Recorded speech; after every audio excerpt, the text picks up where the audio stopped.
Hi everyone, this is Nancy from Fantasy Flowers, and I want to take this opportunity to show you the difference in roses. With Valentine's Day right around the corner, this is our number one item for love and romance, and we want to show you what the difference between a big box rose and our roses are.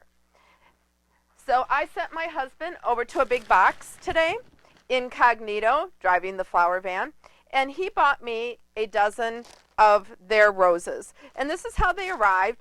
I was a little concerned that they weren't wrapped because with it being cold outside, these could have froze.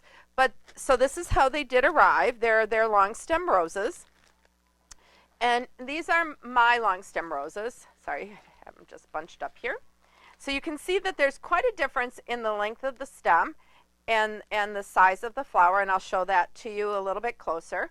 But I'm going to open these up and just throw away this packaging.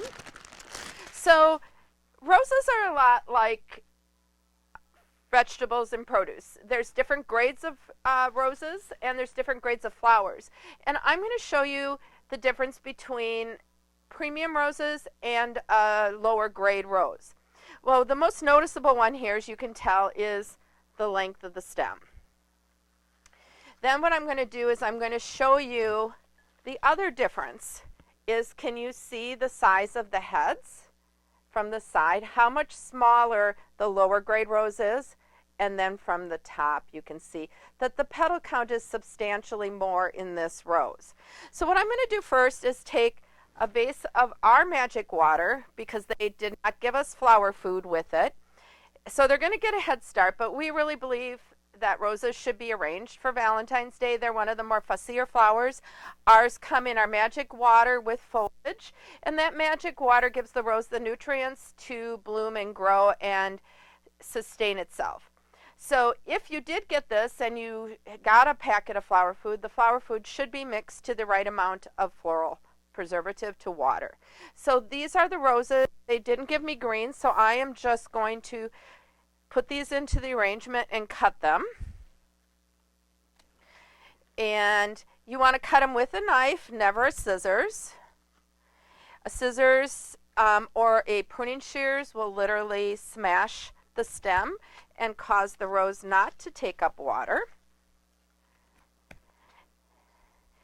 And this vase really could have been a little bit shorter, but we don't have anything in that right size that would hold a short dozen roses without foliage. So I wanted to show you, so like if you had a vase at home, how you would do this. And one more stem here, and you can see there dozen long stem red roses here in this little vase. Now I've started the greening on this. This is a salal foliage. I really like this because I love the bright green leaves. And then what I'm going to do is I'm going to start with my shorter roses, and I'm going to go around the edge of my vase. And I'm going to go back and forth as if it were a clock. In this one you didn't have to do that because there was no foliage in the arrangement, so there was no way to literally have any way to really design the flowers, but just to put them together tightly and kind of clump the edges together. I'm not removing any of the thorns from my roses because that could damage the uptake of the water to the rose head. So if you were to try to take these off, if you nick that skin, that means that you could possibly damage the rose and it would not take up water. Like I mentioned before, roses are kind of fussy that way. They do like to be cut a certain way, and if you leave them out of water too long, it's not good either. A good temperature that a rose is stored at prior to getting it would be like our cooler, which would be 36 degrees. The humidity in our cooler is quite high so that it does not take the moisture from the head stem. And these roses are from yesterday. They came in, and so these are not even open yet. These are just in the perfect stage of what you would like to buy them in. Now, a lot of people go, oh, that's too open, or they're concerned about it.